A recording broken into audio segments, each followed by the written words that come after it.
네, 웹젠 한번 보죠.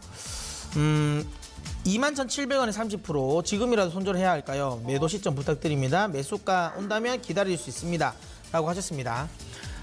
사실 저는 웹젠에 대해서 좀 긍정적인, 지난해까지 하더라도 긍정적인 시각을 계속 제가 좀 보였죠. 그러면서 올해 초도 좀 나쁘지 않다라고 이야기를 드렸습니다. 근데 최근에 흐름이 별로 안 좋았던 건 제가 이제 투자 의견을 또 그러면서 좀 바꿨죠. 왜냐면 그러니까 기다렸던 판호가 잘 열리지 않았다. 근데 사실 이 웹젠은 정말 판호와 아무 연관이 없거든요. 아무 연관이 없는데, 왜냐면 그러니까 판호가 중요한 건 NC라든지 그다음에 넷마블이라든지 펄어비스라든지 이런 종목들이, 그러니까 그 퍼블리싱을 우리나라 그냥 기업들이 그대로 가서 거기서 이제 퍼블리싱 업체 해놓고 그렇게 해서 이제 판매하고 론칭을 그러니까 서비스를 하고 그 서비스하는 대금을 퍼블리싱 업체랑 같이 나눈다든지, 아니면 그냥 NC가 그냥 독자적으로 하면 걔들이 그냥 거기서 나온 거에서 일정 수준 떼고 그냥 가져간다든지 이러거든요.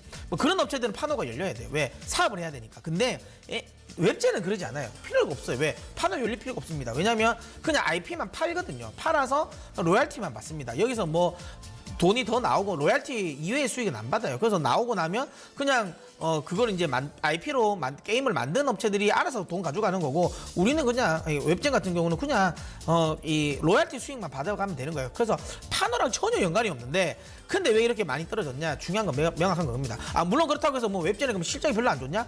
뮤 오리진 2 괜찮거든요. 지금 매출도 괜찮게 잘 나오고 있는데, 웹젠이 안 좋은 이유는 두 가지입니다. 첫 번째, 추가적인 신작 모멘텀이 좀 약해요. 신작 모멘텀이 약하다는 점.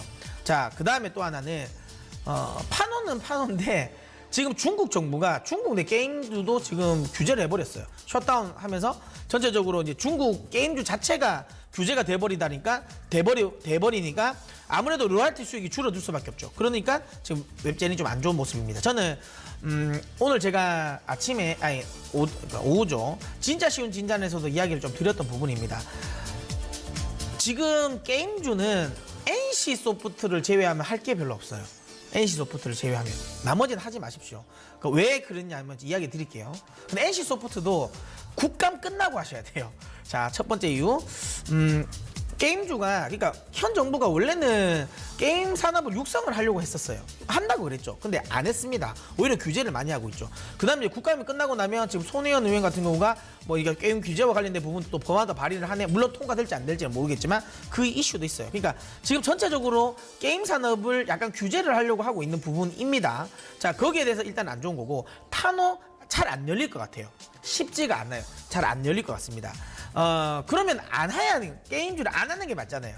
그럼에도 불구하고 왜 NC를 제가 이야기하냐면, 이 모든 부분이 NC는 별로 적용이 안 됩니다. 일단 첫 번째, NC의 대부분의 매출은 국내에서 나옵니다. 그리고 지금 대부분의 게임주들이 잘 안 가는 건 신작이 나오더라도 별로 재미가 없어요. 요즘에 제가 항상 이야기 드리는 거, NC, 넷마블, 그 다음에 그 펄어비스 빼고 웬만한 거 내넣어도 제가 안 된다 그랬죠. 성공 안 한다고요. 지금은 IP가 제대로 바뀐 게 아니면 아무거나 신작으로 내봐야 그렇게 크게 성공하기 어렵습니다. 최근에 이제 스마일 게이트가 요번에 냈던 거 그 이름이 지금 기억이 안 나는데 에픽 뭔가 하는데 그게 지금 꽤 많이 올라왔어요. 그 사실 특별한 IP 없는데 그만큼 올라온 건 이례적입니다. 그건 좀 제외하고 나머지는 전체적으로 대부분 기본 IP가 있어야 돼요. 그러니까 그거를 강점이 있는 회사가 넷마블과 NC, 그다음에 이제 그 펄어비스가 될 건데, 나머지는 그러면 NC냐, 넷마블 이거 다 안 되냐? 왜냐하면 지금 NC가 추가적으로 그러니까 이 신작 모멘텀은 제외하더라도 3분기, 4분기에 대한 실적이 기대감이 굉장히 좋아요. 나머지 기업들은 3, 4분기 실적 별로 안 좋거든요. 4분기는 좀 뚜껑 열어봐야 되겠지만 3분기 실적이 안 좋아요. 게임주 실적 안 좋은데 정부도 좀 규제를 하려고 하니까 여기에 대한 우려감이 좀 나오는 거죠. 물론 이제 내년 1분기가 되면 또 신작 모멘텀은 나오겠지만, 근데 그때도 사실 NC한테는 다 뒤집니다. 왜?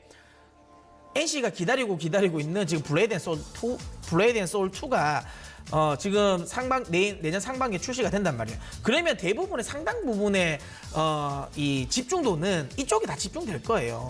그렇다면 나머지 게임들은 지금은 안 보는 게 맞다. 하지만 NC는 아까 이야기한 것처럼 신작 모멘텀도 있고 실적도 괜찮다. 다만 리스크는 딱 하나, 국감에서 지금 김택진 대표이사가 증인으로 출석됐습니다. 뭐 잘했다고 칭찬해 주려고 증인 채택했겠습니까? 또 때리겠죠. 물론 뭐 분명히 뭐 리니지와 관련된 부분은 우리가 약간 사회 악으로 보고 있잖아요. 실제로 리니지를 좀 이렇게 비판하는 사람들 중에 리니지를 제대로 오래 해본 사람이 얼마나 있을까요? 많지 않습니다.